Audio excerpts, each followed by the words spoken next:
আসসালামু আলাইকুম বন্ধুরা, জিমরার চ্যানেলে আপনাদেরকে আরো একবার স্বাগতম।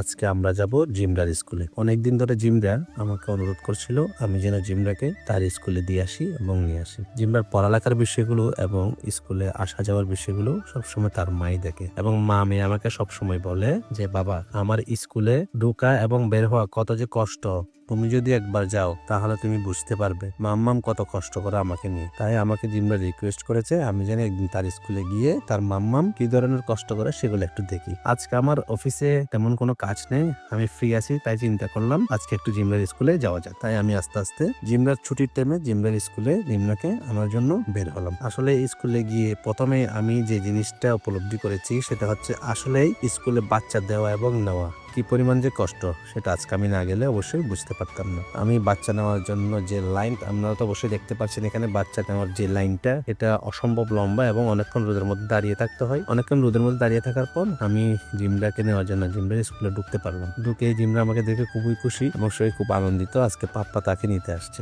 এবং আমি জিমরাকে হাতে নিয়ে যখন স্কুলের বাইরে আসলাম, জিমরা আমাকে অনুরোধ করলো বাবা আজকে একটু আমি খেলি, আমি তো সবসময় স্কুলে খেলতে পারি না, মাম্মা খুব বিজি থাকে, তাই আজকে একটু আমি খেলি, তুমি আসছো, তুমি একটু দাঁড়াও আমি একটু খেলি। জিমরা অনেকক্ষণ খেলাধুলা করলো।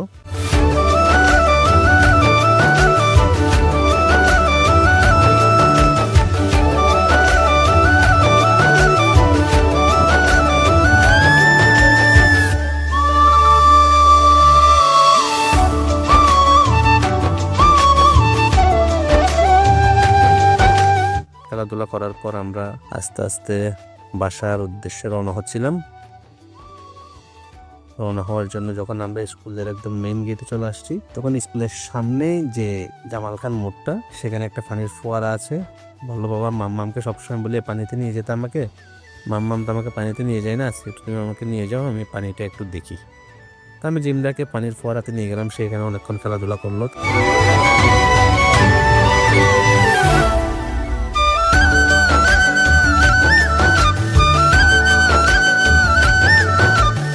তারপর যখন আমরা ওখান থেকে বাসার উদ্দেশ্যে রওনা হচ্ছিলাম, জিমরা বললো বাপ্পা চলো আমরা কোনো রেস্টুরেন্টে গিয়ে কিছু খাই, তুমি আজকে আসছো আমাকে কোথাও নিয়ে যাও, আমাকে কিছু খাও। তাই আমি জিমরাকে নিয়ে একটি রিক্সায় করে আমরা বাবা মেয়ে আস্তে আস্তে চলে আসলাম বালিয়ারকেটের দিকে। আসার সময় আমি জিমরাকে অনেক কিছু দেখালাম, এখানে গনি বেকারিতে মিসকিন শাহের মাজাকটা দেখালাম, মহসিন কলেজ পরিচয় করিয়ে দিলাম, চট্টগ্রাম কলেজ পরিচয় করিয়ে দিলাম। তারপর আস্তে আস্তে আমরা চলে আসলাম আমাদের গন্তব্য বালিয়ারকেট। জিমরা আজকে অবশ্যই কিছু খাওয়াতে হবে।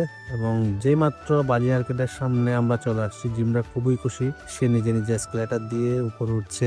আমি বললাম বাবা আমরা একসাথে, তুমি আমার হাত ধরো, আমি তোমাকে আস্তে আস্তে উঠে। সে বললেন না আমি নিজে নিজে উঠবো। সে আজকে খুবই খুশি